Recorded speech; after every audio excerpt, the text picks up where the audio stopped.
Good morning guys, ito nga pala yung mga gagamitin natin ngayon sa pagluluto at ang lulutuin natin ay soup, mushroom soup, which is favorite ng aking anak, kaya lulutuan natin siya guys. Let's go. Naglagay na nga pala tayo ng butter dyan agad-agad. Lagay na natin yung bawang guys, and haluin lang natin, tapos tayin lang natin ng konti, and then sunod na natin yung sibuyas. Alright, ayan na, lagay na natin yung sibuyas. Pag gisa-gisahin na natin yan, pag halu-haluin na natin yan para super solid na. Ayan, ginisa ko lang dyan sa butter yung bawang at sibuyas natin, and then susunod na natin ang mushroom. Gisahin na rin natin yung mushroom guys, so halu-haluin muna natin, and kuhanin ko lang yung mushroom, then lagay na natin. Alright, o diba, masarap yan pag ginigisa guys. Depende na lang sa inyo. Minsan ginagawa ko sa yung powder mismo ng mushroom, nilalagay ko dyan, then lalagyan ko pa unti-unti ng tubig, at nalaglag pa nga yung natumba pa nga yung cam natin. Ayan ang ginagawa ko guys, kaya may two-way ako ng pagluluto ng mushroom soup. Pero although overall parehas lang din naman ang outcome, so masarap pa din. Bahala na kayo guys. Dito ginisa lang natin at nilagyan natin ng pepper tsaka paminta. Yan guys, konting-konti lang, sakto lang, para hindi masyadong maanghang si baby. So ayun, dinalo-halo ko lang guys.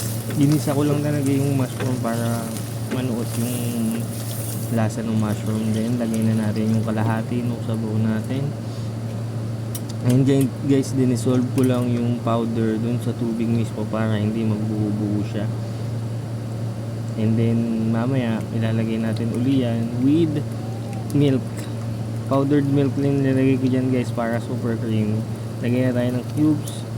Ayan, haluin lang natin ulit, and then may lalagyan na natin isang mixture natin na with milk na siya, with powdered milk. Yung milk na yan guys, nagpapakreamy lalo ng ating soup. So ayan, makikita nyo dyan, namumuti-muti yung aking sabaw na isa kasi may milk na nga siya. And then pag naluto siya guys, sobrang sarap. Try nyo na rin guys, in just 4 minutes matututo kayo. Alam ko may video na ako sa YouTube nito pero huwag nyo makakalimutan mag-subscribe subscribe, follow, and share ng video natin kung natuwa kayo guys. So ayan, halu-haluin lang natin, hintayin lang natin guys lumapot yan. Pag malapot na yan, lagyan natin ng magic sarap pala. Lagyan natin magic sarap. Pag lumapot na yan guys, tuloy-tuloy na yan. Sabi ko sa inyo, ang sarap ng sumandok niyan. Ayan, medyo lumalapot-lapot no, thick, diba? Luluin pa natin, so maya takpan natin yan. Ayan, medyo dito nararamdaman ko ng sapat na to.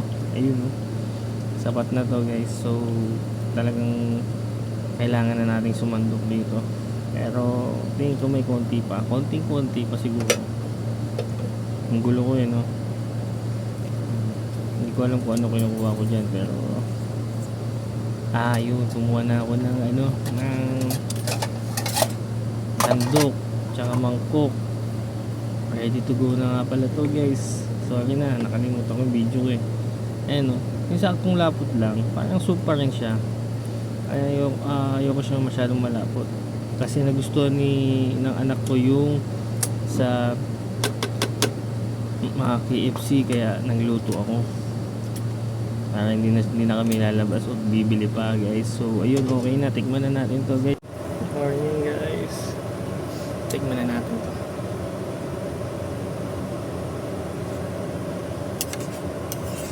Gising ko lang nilalamig talaga ako.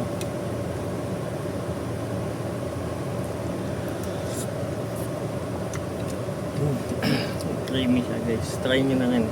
Peace out.